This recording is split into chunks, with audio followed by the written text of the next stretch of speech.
Hello ladies and gentlemen. I wanted to talk to you about the curriculum that I'll be using in my school. Now it turns out I don't have a teaching degree. If I did, I wouldn't be opening a private school, right? I would go somewhere and teach most likely. Now the reason that I don't have a teaching degree is because after 3.5 years of college and studying the education system and studying K through 12 as well as the college system, I realized that it can't be fixed and shouldn't be fixed. So that's my belief on the public education system.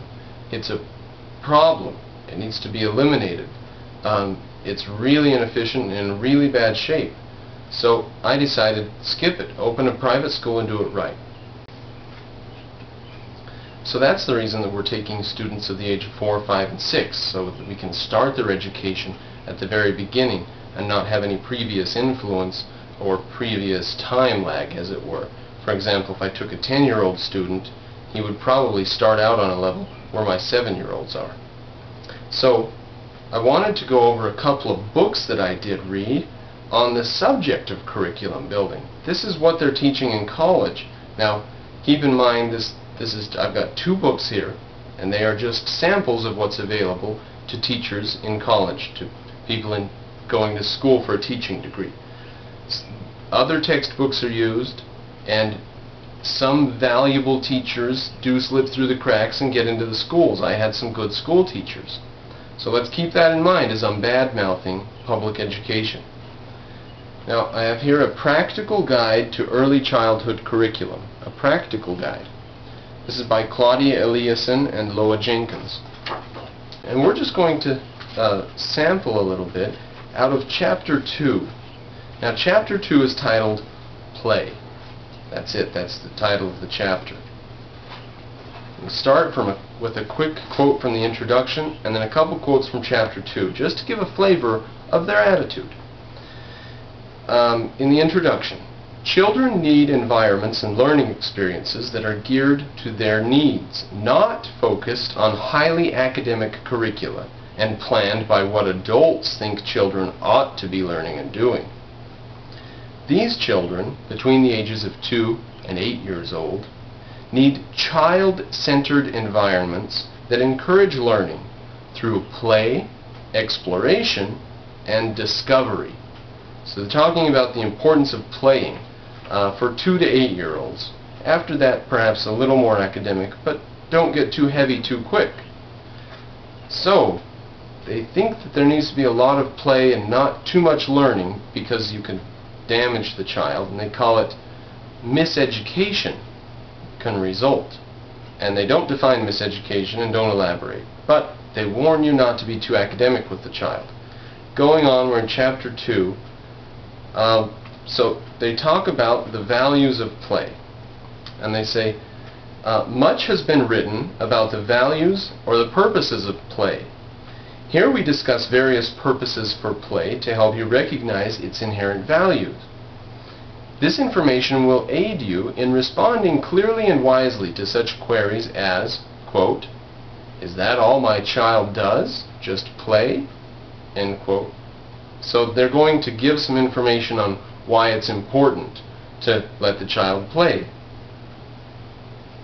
We go down a little ways and it says, during play, children's attention spans are expanded as they stay on task and remain attentive to activities in which they are involved.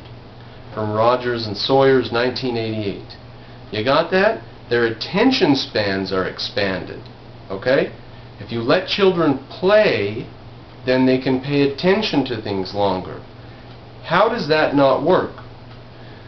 If that's true, then why do we have all these children coming through the school systems with ADD and ADHD? So, does play make your attention span longer? If that were true, a 2 or 3-year-old could pay attention longer than anybody because they just play all day long. Now, I don't know what their study was. I don't know how they got that conclusion, but I do not believe their conclusion. So, a little further down it says, even though play is a vigorous intellectual exercise, play does not create the pressure or tension that is often associated with more structured learning approaches. They call it a vigorous intellectual exercise. Letting the child play is vigorous intellectual exercise with the advantage that it does not create pressure or tension that's often associated with structured learning approaches. Well, I'm going to have to disagree there too. Play is not a vigorous intellectual exercise, and the pressure and tension of structured learning approaches is what we call learning. So that's their attitude towards play and academia. So there's the Practical Guide to Early Childhood Curriculum. If you want to know what they're doing in college, that's a sample. Here we have the new kindergarten, full day, child-centered, academic. Now I thought this might be a breath of fresh air. They're not going to badmouth academics here, are they? Or academia, or an academic learning situation, because it's titled Full Day Child-Centered Academic Kindergarten. It says here, a book for teachers, administrators, practice teachers, teachers' aides, and parents by Jean Marzolo. Now, this has got, you see it's in a little bit weird shape here. It's like the Garfield comic books back in the 80s that I'm familiar with, if anyone else knows of them. And the reason for it is so that they can have text and then these little cartoons off to the side. So they've got these cute little drawings, presumably to help people pay attention, because they can't pay attention or something unless there's a cartoon. So I just wanted to give some samples of their attitude. Here we have, on page 3, cute little cartoon. Here's the teacher, and here's the young girl. And he says, the decline of Egyptian civilization was caused by many factors. And she says, can we make Play-Doh? And what they're saying here over to the side is how it's damaging and inappropriate to give a child heavy academic material, that the child needs to play with others and learn on their own and experience and grow and blossom like a flower. That's their attitude in this book here. Okay, what do they say about learning to read?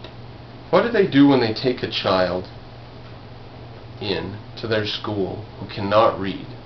Now, it turns out they don't want to pressure them. They don't want to force the alphabet on them the first year. So the first year or the first half year or whatever, they take it easy on them. Here they have a figure of a little girl who has been encouraged to record her ideas in a variety of ways. She's been encouraged to use blocks, clay, paint, and other art materials, graphs, rebus messages, and writing at whatever level that she's at. So even if she doesn't know how to spell, and even if she only knows a couple of different letters, still let her make her little poster and express herself. And they have here the little girl with her poster, and she says, this poster says that I went swimming in a swimming pool. And that's encouraged. Okay? So that's their attitude toward academia. Now, I won't spend much more time on that. It's enough of the bad stuff. I want to show you some of the stuff that I agree with and accept. Teaching Montessori in the home, the preschool years.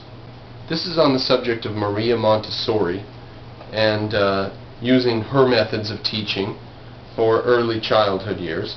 And then teaching Montessori in the home, the school years. So coming up to the age of, all the way up to the age of 8 or 10 maybe. Now, Maria Montessori lived in Rome in the late 1800s and early 1900s, and she ran a small school for homeless kids and whatever.